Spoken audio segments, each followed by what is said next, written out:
we're willing to offer them some of the benefits of the AI, some of the sharing. And so it's like, look, if the UAE wants to use AI products, if they want to run, meta recommendation engines, if they want to run, like the last generation models, that's fine. I think by default, they just like wouldn't have had this seat at the AGI table, right? And so it's like, yeah, they have some money, but a lot of people have money. The only reason they're getting this sort of core seat at the AGI table, the only reason we're giving, these dictators will have this enormous amount of leverage over this extremely national security relevant technology is because we're kind of getting them excited and offering it to them. I think the other, yeah. And who specifically is doing this? Like just the companies who are going there to fundraise, or like this is the AGI is happening and you can fund it or you can't. It's been reported that there's been reported that Sam is trying to raise 7 trillion or whatever for a chip project, and it's unclear how many of the clusters will be there and so on. But it's definitely stuff is happening. I mean, look, I think another reason I'm a little bit at least suspicious of this argument of like, look, if the U.S. doesn't work with them, they'll go to China, is I've heard from multiple people, and this wasn't, from my time at OpenAI, and I haven't seen the memo, but I have heard from multiple people that, at some point several years ago, OpenAI leadership had sort of laid out a plan to fund and sell AGI by starting a bidding war between the governments of, the United States, China, and Russia. And so, it's kind of surprising to me that they're willing to sell AGI to the Chinese and Russian governments, but also there's something that sort of feels a bit eerily familiar about kind of starting this bidding war and then kind of like playing them off each other. And well, if you don't do this, China will do it. So anyway. Interesting. Okay, so that's pretty fucked up. But given that's... Okay, so suppose that you're right about we ended up in this place because we got the way one of our friends put it is that the Middle East has like no other place in the world billions of dollars or trillions of dollars up for persuasion, and it's true. And what we have in the form of Sam Altman is then, the Microsoft board. It's only the dictator. Right? Yeah. Okay, but so let's say you're right that you shouldn't have gotten them excited about AGI in the first place. Yeah. But now we're in a place where they are excited about AGI. Yeah. And they're like, fuck, we want us to have GPT-5 while you're going to be off building superintelligence. This atoms per piece thing doesn't work for us. And if you're in this place, don't they already have the leverage? Aren't you like? And this you might as well just. I think the UAE on its own is not competitive, right? It's like, they're already export controlled. Like, we're not. There's like you're not actually supposed to ship NVIDIA chips over there, right? It's not like they have any of the leading AI labs. It's like they have money, but it's actually hard to just translate money into like. But the other things you've been saying about laying out your vision is very much there's this almost industrial process of you put in the compute and then you put in the algorithms. Yes. You add that up and you get AGI on the other end. Yes. If it's something more like that, then the case for somebody being able to catch up rapidly seems more compelling than if it's some bespoke. Well, if they can steal the algorithms and if they can steal the weights. Okay. And that's really where sort of, we should talk about this. This is really important. And I think, So like right now, how easy would it be for an actor to steal the things that are like not the things that are released about Scarlett Johansson's voice, but the RL things you're talking about, the unhobblings? All extremely easy, right? DeepMind even like they don't make a claim that it's hard, right? DeepMind put out their like whatever frontier safety something, and they like lay out security levels, and they security level 0 to 4, and 4 is this one resistant to state actors, and they say we're at level 0, right? And then just recently there's like an indictment of a guy who just like stole the code, a bunch of like really important AI code, and went to China with it, and all he had to do to steal the code was copy the code and put it into Apple Notes and then export it as PDF, and that got past their monitoring, right? And Google is the best security of any of the AI labs, probably because they have the the Google infrastructure. Roughly I would think of this as like, security of a startup, right? And like, what does security of a startup look like, right? It's not that good. It's easy to steal. So even if that's the case, a lot of your post is making the argument that, why are we going to get the intelligence explosion? Because if we have somebody with the intuition of an Alec Radford to be able to come up with all these ideas, that intuition is extremely valuable and you scale that up. But if it's a matter of if it's just in the code, if it's just the intuition, then that's not going to be just in the code, right? And also because of export controls, these countries are going to have slightly different hardware.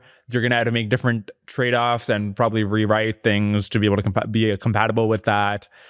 Including all these things, is it just a matter of getting the right pen drive and you plug it into the gigawatt data center next to the Three Gorges Dam and then you're off to the races? Look, there's a few different things, right? So one threat model is just stealing the weights themselves. And The weights one is sort of particularly insane, right? Because they can just like steal the literal like end product, right? Just like make a replica of the atomic bomb, and then they're just like ready to go.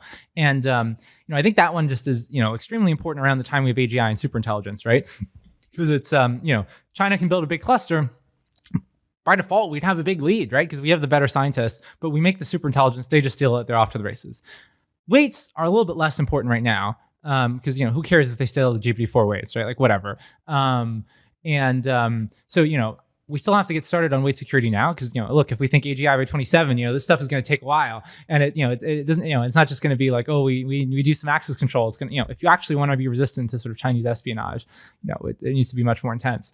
The thing though that I think people aren't paying enough attention to is the secrets, as you say, and I think this is, the compute stuff is sexy, we talk about it, but I think that I think people underrate the secrets, because they're, I think they're, the half an order of magnitude a year just by default, sort of algorithmic progress, that's huge. If we have a few year lead by default, that's 10, 30x, 100x bigger cluster if we protected them. And then there's this additional layer of the data wall, right? And so we have to get through the data wall. That means we actually have to figure out some sort of basic new paradigm. Sort of the AlphaGo step 2, right? AlphaGo step 1 is learns from human imitation. AlphaGo step 2 is the sort of self-play RL. And everyone's working on that right now. And maybe we're going to crack it. If China can't steal that, then they then they're stuck. If they can't steal it, they're off to the races. But whatever that thing is it like literally I can write down on the back of a napkin? Because if it's that easy, then why is it that hard for them to figure it out? And if it's more about the intuitions, then don't you just have to hire Alec Bradford? Like, what are you copying down? Well, I think there's a few layers to this, right? So I think at the top is kind of like sort of the fundamental approach, right? And sort of like, I don't know, on pre-training, it might be, unsupervised learning, next token prediction, train on the entire internet. You actually get a lot of juice out of that already. That one's very quick to communicate. Then there's a lot of details that matter. And you were talking about this earlier, right? It's like probably the way that thing people are going to figure out is going to be like somewhat obvious. There's going to be some kind of like clear, not that complicated thing that'll work. But there's going to be a lot of details to getting that right. But if that's true, then again, why do we think that getting state level security in these startups will prevent China from catching up? If it's just like, oh, we know some sort of self-play RL will be required to get past the data wall.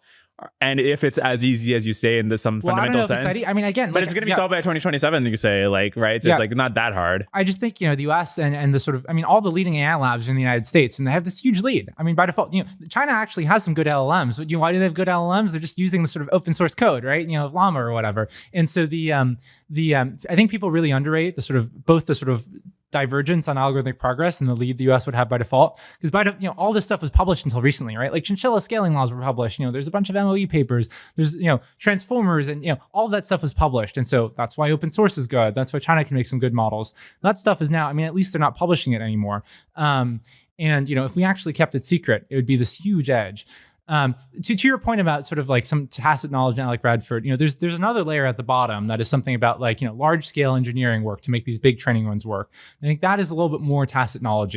So I think China will be able to figure that out. That's like sort of engineering schlep. They're going to figure out how But why can't they figure that out, but not how to get the RL thing working? Look, I don't know. Germany during World War II, they went down the wrong path. They did heavy water, and that was wrong. And there's an amazing anecdote in the making of the atomic bomb on this, right? So secrecy is actually one of the most contentious issues, early on as well. And, part of it was sort of, Szilard or whatever really thought, this sort of nuclear chain reaction was possible. And so an atomic bomb was possible. And he went around and he was like, this is going to be of enormous strategic importance, military importance. And a lot of people didn't believe it, or they're kind of like, well, maybe this is possible, but, I'm going to act as though it's not possible. And, science should be open and all these things. And anyway, and so in these early days, so there had been some sort of incorrect measurements made on graphite as a moderator, and that Germany had. And so they thought, graphite was not going to work. We have to do heavy water. But then Fermi made some new measurements on graphite, and they indicated that graphite would work. This is really important. And then, Szilard kind of assaulted Fermi with the kind of another secrecy appeal. And Fermi was just he was pissed off, had a temper tantrum. He was like, he thought it was absurd, like, come on, this is crazy. But Szilard persisted. I think they roped in another guy, Pegram, and then Fermi didn't publish it. And, that was just in time, because Fermi not publishing it meant that The Nazis didn't figure out graphite would work. They went down this path of heavy water, and that was the wrong path. That was why this sort of, this is a key reason why the sort of German project didn't work out. They were kind of way behind. I think we face a similar situation on, are we just going to instantly leak the sort of, how do we get past the data wall? What's the next paradigm? Or are we not? So, and the reason this would matter is if there's being 1 year ahead would be a huge advantage in the world where it's like you deploy AI over time and then just like, they're going to catch up anyway. I interviewed Richard Rhodes, the guy who wrote The Making an Atomic Bomb. Yeah. And one of the anecdotes he had was so they realized America had the bomb. Obviously, we dropped it on Japan. Yeah. And Beria goes, the guy who ran the NKVD, and which is a famously ruthless guy, just evil. And he goes to, I forgot the name of the guy, the Soviet scientist who was running their version of the Manhattan Project. He says, "Comrade, you will get us the American bomb." Yeah. And the guy says, "Well, listen, their implosion device actually is not optimal. We should make it a different way." And Beria says, "No, you will get us the American bomb or your family will be camp dust." But the thing that's relevant about that anecdote is actually the Soviets would have had a better bomb if they hadn't copied the American design, at least initially. And which suggests that often in history, this is something that's not just for the Manhattan Project, but there's this pattern of parallel invention where, because the tech tree implies that the certain thing is next, in this case, a self-play, RL, whatever, then people are just like working on that, and like people are going to figure out around the same time. There's not going to be that much gap in who gets it first.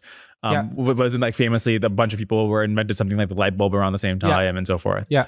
So, but is it just that like, that might be true, but it'll, with the 1 year or the 6 months or whatever, 2 years makes all the difference. I don't know if it'll be 2 years though, like, right? I actually think if we lock down the labs, we have much better scientists. We're way ahead. It would be 2 years. But I think even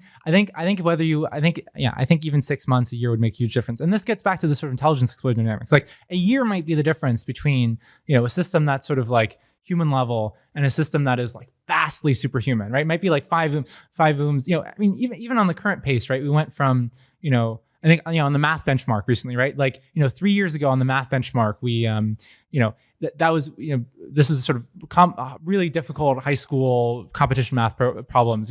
We were at, a few percent, couldn't solve anything. Now it's solved. And that was sort of at the normal pace of AI progress. You didn't have sort of a billion super intelligent researchers. So like a year is a huge difference. And then particularly after super intelligence, right? Once this is applied to sort of lots of elements of R&D, once you get the sort of like industrial explosion with the robots and so on, I think a year, a couple years might be kind of like decades worth of technological progress. And again, it's like Gulf War I, right? 20, 30 years of technological lead, totally decisive. I think it really matters. The other reason it really matters is, suppose they steal the weight, suppose they steal the algorithms, and, they're close on our tails. Suppose we still pull out ahead, right? We just kind of, we're a little bit faster, we're 3 months ahead. I think the sort of like world in which we're really neck and neck, we only have a 3 month lead, are incredibly dangerous, right? And we're in this like feverish struggle where like, if they get ahead, they get to dominate, sort of maybe they'd get a decisive advantage. They're building clusters like crazy. They're willing to throw all caution to the wind. We have to keep up. There's some crazy new WMDs popping up. And then we're going to be in the situation where it's like, crazy new military technology, crazy new WMDs, like deterrence and mutually assured instruction, like keeps changing, every few weeks. And it's like, completely unstable, volatile situation.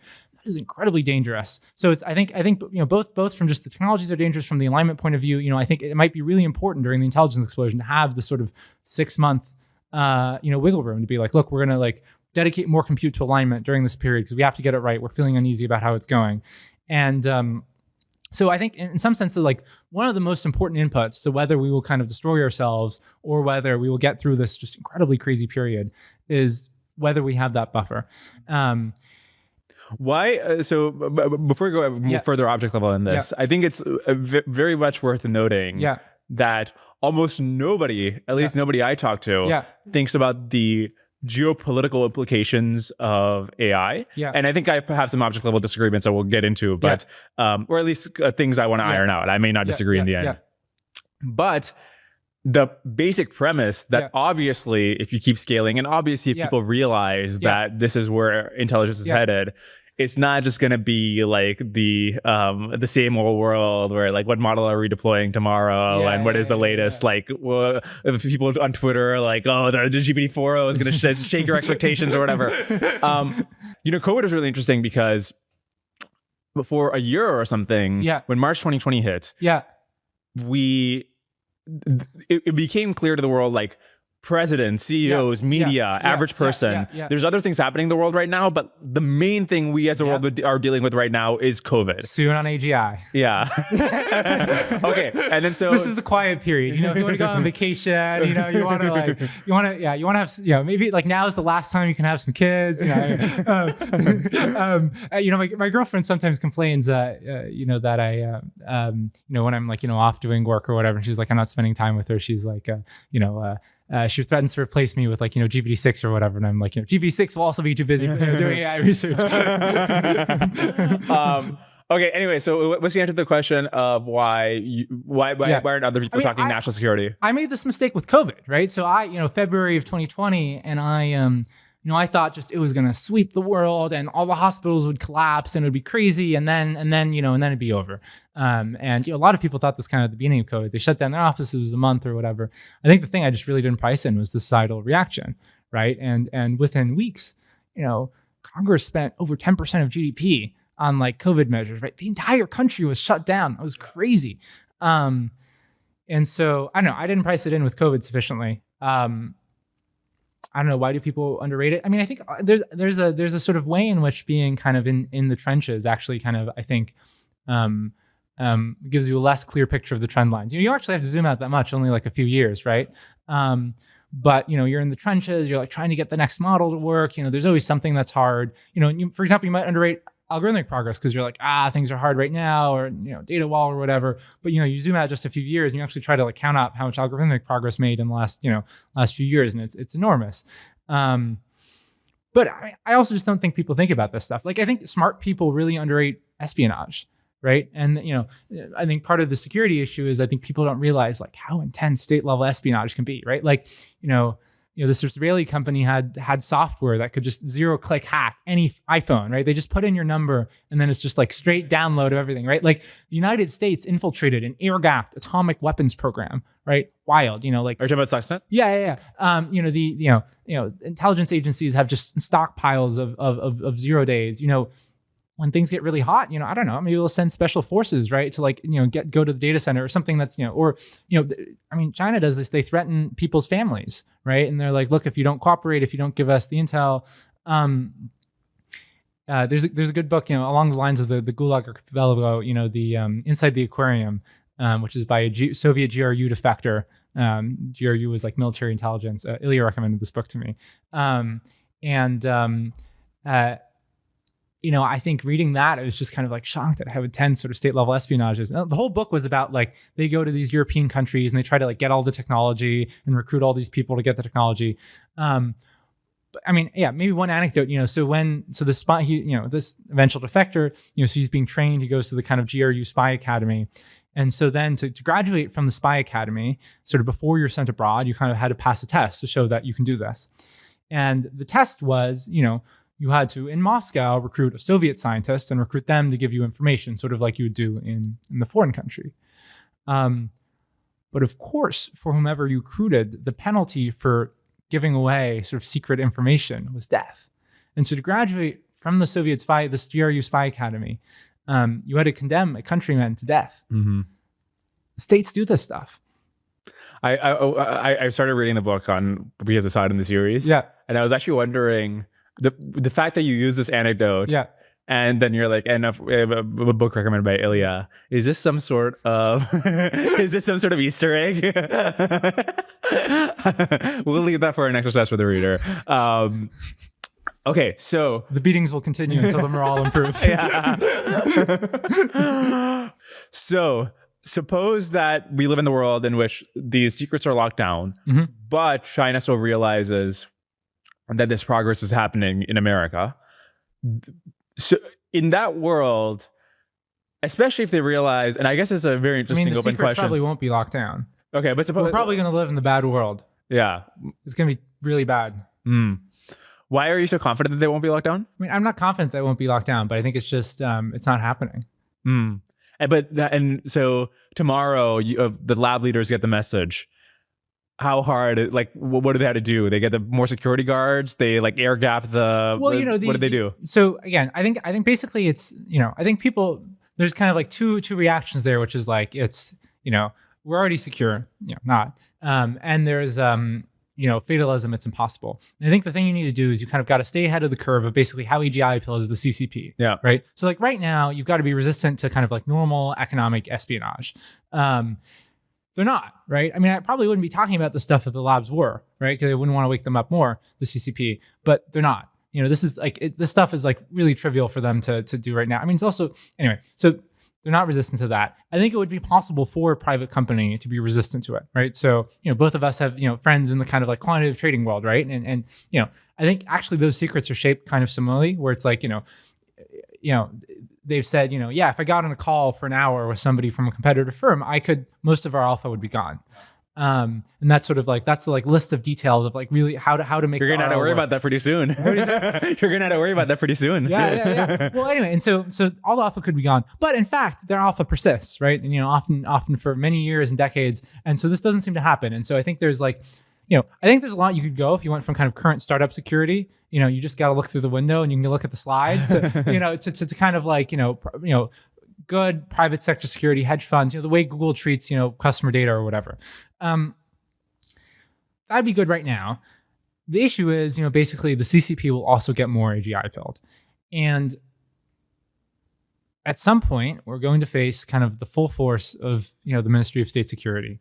And again, you're talking about smart people underrating espionage and the sort of insane capabilities of states. I mean, this stuff is wild, right? They can get like, there's papers about, you can find out the location of like where you are in a video game map just from sounds, right? Like states can do a lot with like electromagnetic emanations, It's like, at some point, like you have to be working from a SCIF, like your cluster needs to be air gapped and basically be a military base. It's like, you need to have, intense kind of security clearance procedures for employees. They have to be like, all their shit is monitored. They basically have security guards. It's, you can't use any kind of like, other dependencies. It's all got to be like intensely vetted. All your hardware has to be intensely vetted. And I think basically if they actually really face the full force of state level espionage, I don't really think this is a thing private companies can do. Both, I mean, empirically, right? Like, Microsoft recently had executives' emails hacked by Russian hackers and, government emails they posted hacked by government actors. But also, it's basically, there's just a lot of stuff that only kind of, the people behind the security clearances know and only they deal with. And so, I think to actually kind of resist the sort of full force of espionage, you're going to need the government. Anyway, so I think basically we could do it by always being ahead of the curve. I think we're just going to always be behind the curve. And I think, maybe unless we get the sort of government project. Okay, so going back to the naive perspective of we're very much coming at this from there's going to be a race in the CCP, we must win. And listen, I understand like bad people are in charge of the Chinese government, like the CCP and everything.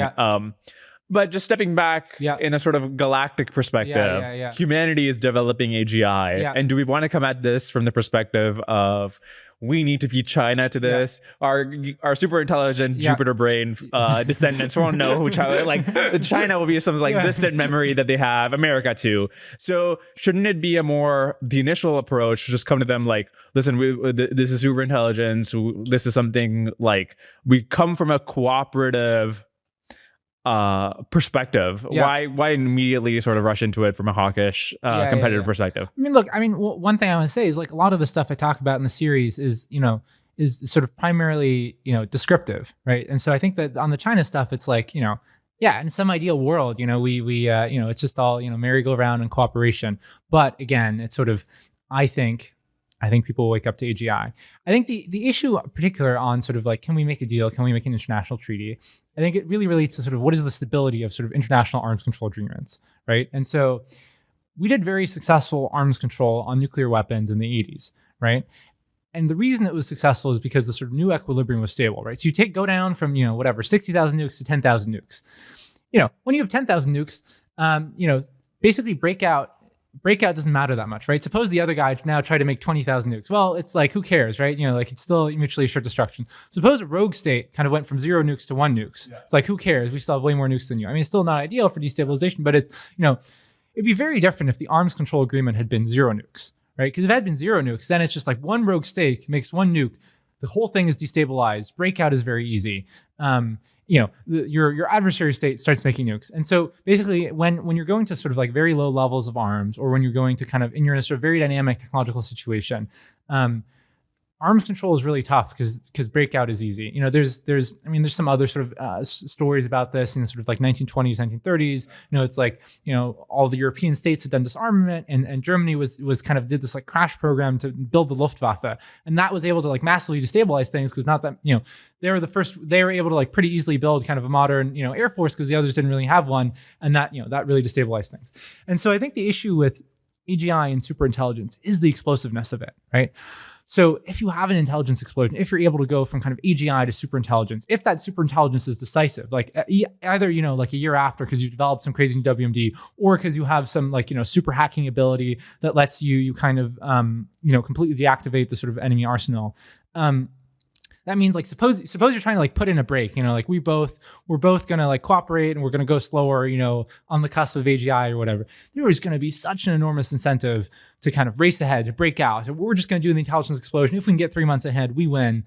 I think that makes it basically, I think any sort of arms control agreement that comes at a situation where it's close, very unstable.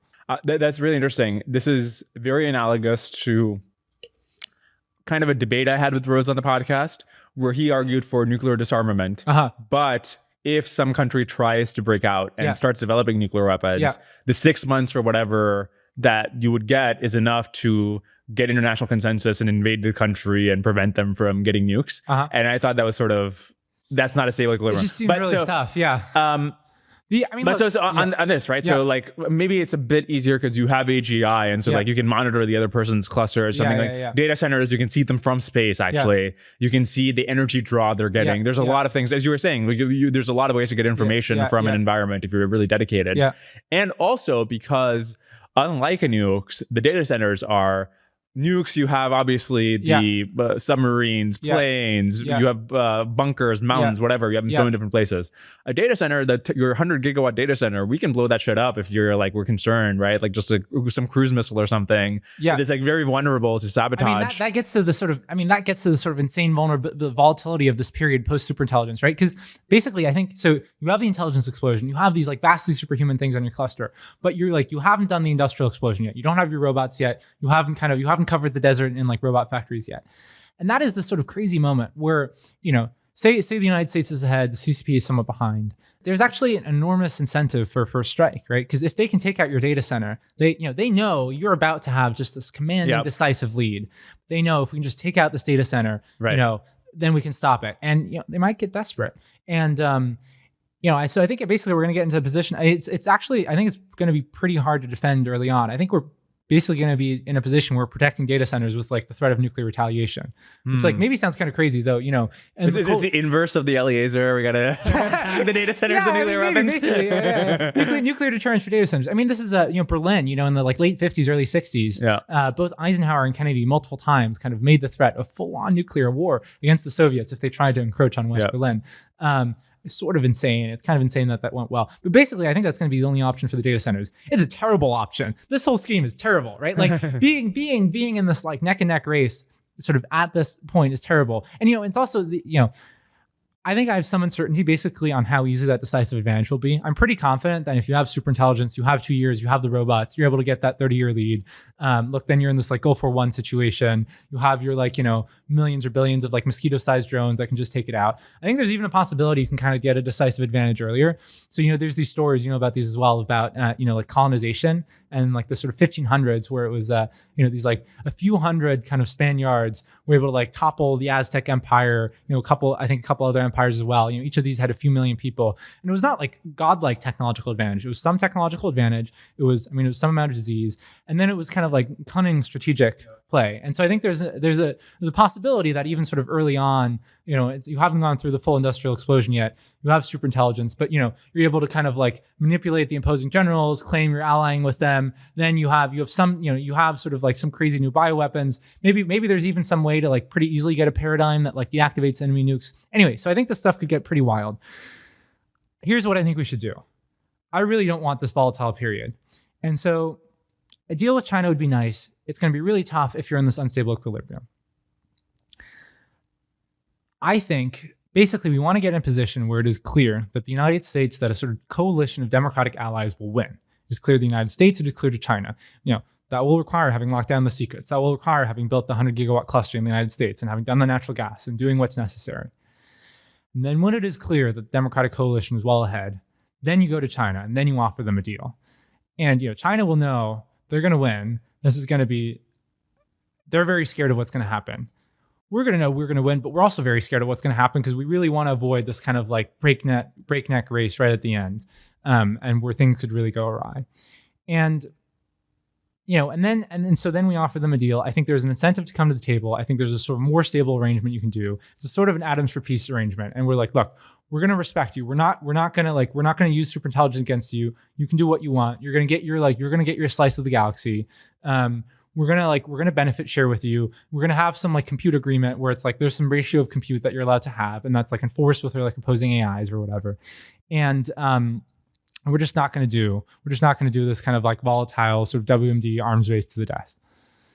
And sort of it's like a new world order that's US led, that's sort of democratic led, but that respects China, lets them do what they want. Okay, there's so much to there's so much there. First on the galaxies thing, I think it's just a funny anecdote, so I kind of want to tell it. Okay. And we were at an event, and I'm respecting Chatham House rules here. I'm not revealing anything about it, but we were talking to somebody, or Leopold was talking to somebody influential. And afterwards, that person asked the group, Leopold told me that he's not going to spend any money on consumption until he's ready to buy galaxies. And the guy goes, I honestly don't know if he meant galaxies like the brand of private plane galaxy or the physical galaxies. And there was an actual debate. Like he went away to the restroom and there was an actual debate among people who are very influential about, he can't have meant galaxies. And the other people who knew you better be like, no, he means galaxies. I mean the galaxies. I think it'll be interesting. I think there's two ways to buy the galaxies. One is like at some point, it's like post superintelligence, there's some crazy. But by the way, I love, okay, so what happens is he's on the bathroom. I'm laughing my ass off. I'm not even saying anything. People were like having this debate. And then so Leopold comes back and the guy, somebody's like, oh, Leopold, we're having this debate about whether you meant you want to buy the galaxy or you want to buy the other thing. And Leopold assumes they must mean not the private plane of the galaxy versus the actual galaxy, but do you want to buy the property rights of the galaxy or actually just send out the probes right now? Exactly. Oh my god.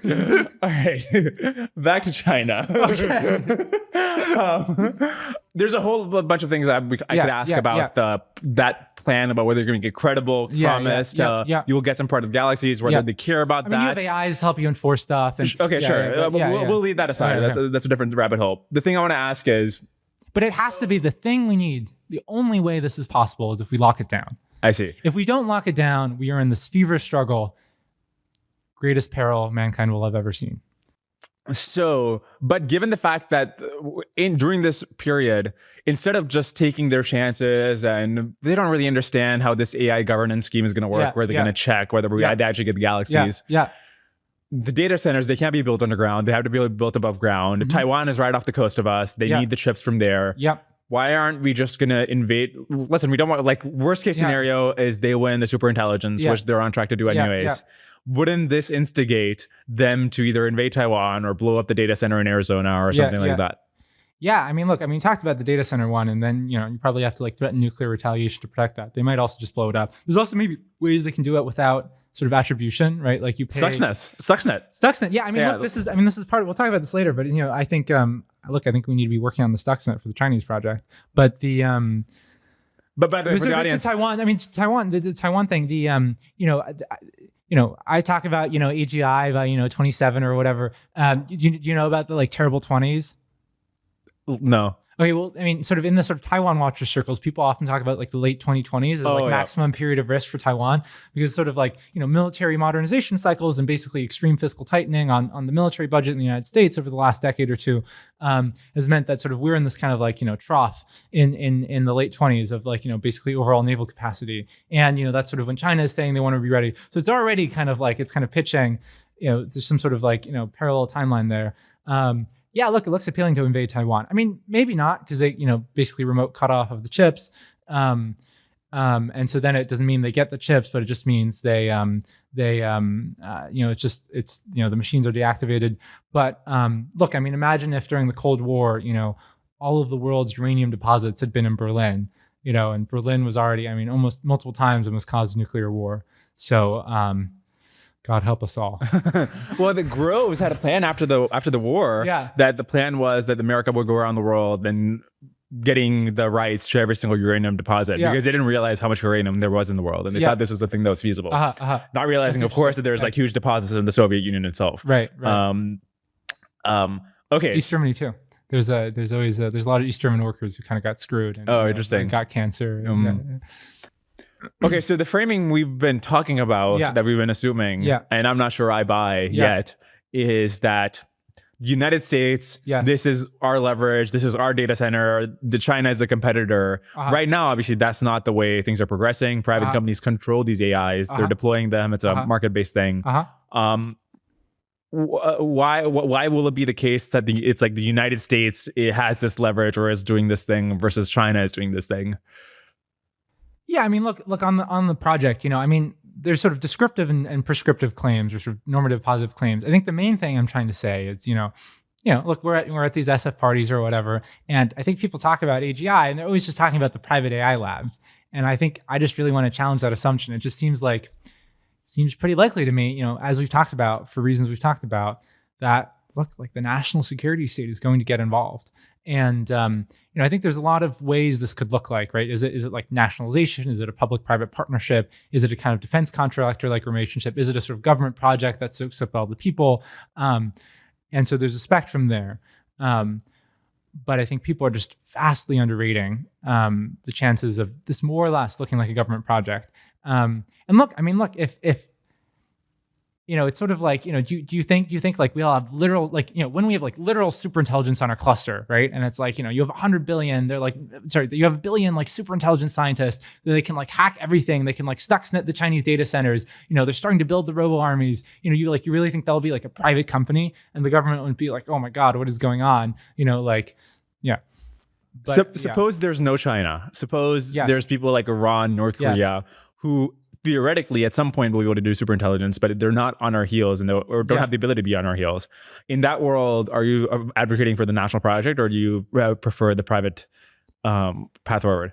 Yes, I mean, two responses to this. One is, I mean, you still have like Russia, you still have these other countries. You've got to have Russia-proof security, right? It's like you can't just have Russia steal all your stuff, and like maybe their clusters aren't going to be as big, but like they're still going to be able to make the crazy bioweapons and the mosquito-sized drone swarm, and so on. And so, I mean, I think the security component is just actually a pretty large component of the project, in the sense of like, I currently do not see another way where we don't kind of like instantly proliferate this to everybody. And so I think it's sort of like you still have to deal with Russia, Iran, North Korea, and Saudi and Iran are going to be trying to get it because they want to screw each other, and Pakistan and India because they want to screw each other. There's like this enormous destabilization still. That said, look, I agree with you. If by somehow things had shaken out differently, and like AGI would have been in 2005, sort of like unparalleled American hegemony, I think there would have been more scope for less government involvement. But again, as we were talking about earlier, I think that would have been sort of this like very unique moment in history. And I think basically at almost all other moments in history, there would have been the sort of great power competitor. So, okay, so let's get into this debate. So my position here is if you look at the people who are involved in the Manhattan Project itself, many of them regretted their participation, as you said.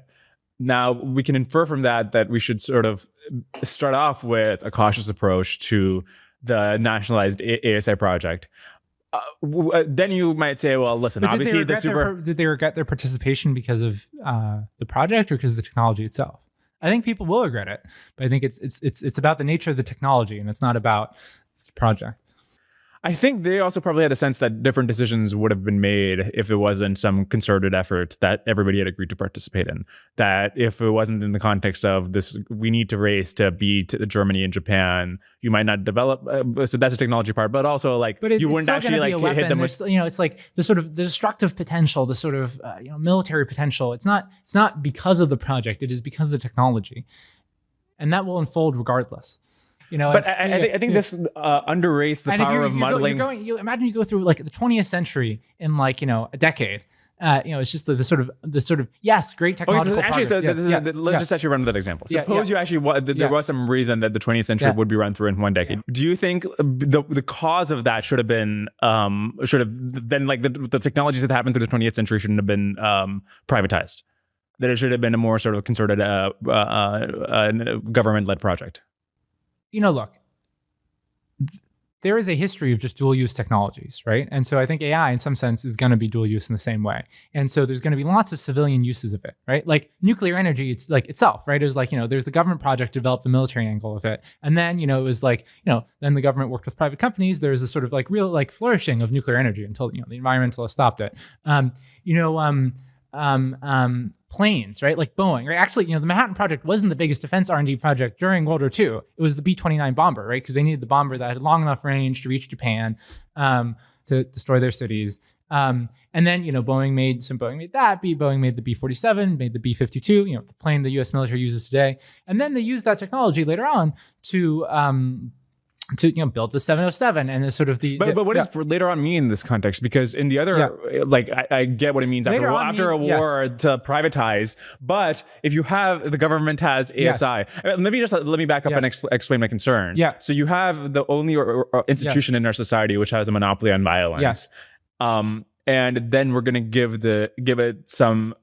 In a way that's not broadly deployed, access to the ASI. Yeah. The counterfactual, and this maybe sounds silly, but listen, we're going to go through higher and higher levels of intelligence. Yeah. Private companies will be required by regulation to increase their security. Yeah. But they'll still be private companies and they'll deploy this. And they're going to release the AGI. Now McDonald's and JP Morgan and some random startup are now more effective organizations because they have a bunch of AGI workers. And it'll be sort of like the Industrial Revolution in the sense that the benefits were widely diffused. If you don't end up in a situation like that, then even backing up, like, what is it we're trying to, why do we want to win against China? We want to win against China because we don't want a top-down authoritarian system to win. Yep. Now, if the way to beat that is that the most important technology that humanity will have has to be controlled by a top-down government, like, what was the point? Like, why? So let's like run our cards with privatization. That's the way we get to the classic liberal market-based system we want for the ASIs. Yeah. All right, so a lot to talk about here. Yeah. I think, maybe I'll start a bit about like actually looking at what the private world would look like. And I think this is part of where the sort of there's no alternative comes from.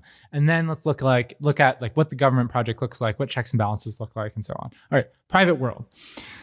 I mean, first of all, okay, so, right, like a lot of people right now talk about open source. And I think there's this sort of misconception that like AGI development is going to be like, oh, it's going to be some like beautiful decentralized thing. And, some giddy community of coders who gets to like, collaborate on it. That's not how it's going to look like, right? It's, the $100 billion, $1 trillion cluster. It's not going to be that many people that have it. The algorithms, it's like right now, open source is kind of good because people just use the stuff that was published. And so they basically, the algorithms were published, or, as Mistral, they just kind of like leave DeepMind and, take all the secrets with them and they just kind of replicate it.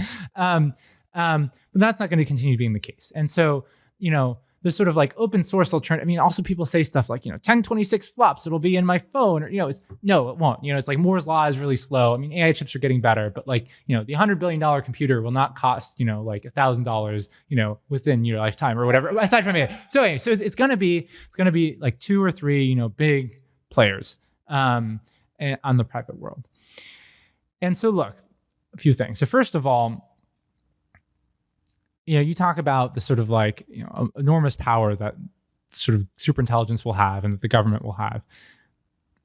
I think it's pretty plausible that the alternative world is that like one AI company has that power, right? And especially if we're talking about lead, it's like what? I don't know, OpenAI has a 6-month lead. And then, so then you're talking about basically, the most powerful weapon ever. And it's, you're kind of making this like radical bet on like a private company CEO as the benevolent dictator. No, this is not necessarily like any other thing that's privatized. We don't count on them being benevolent. We just look. Think of, for example, somebody who manufactures industrial fertilizer. Yes. Right. The person with this factory. Yes.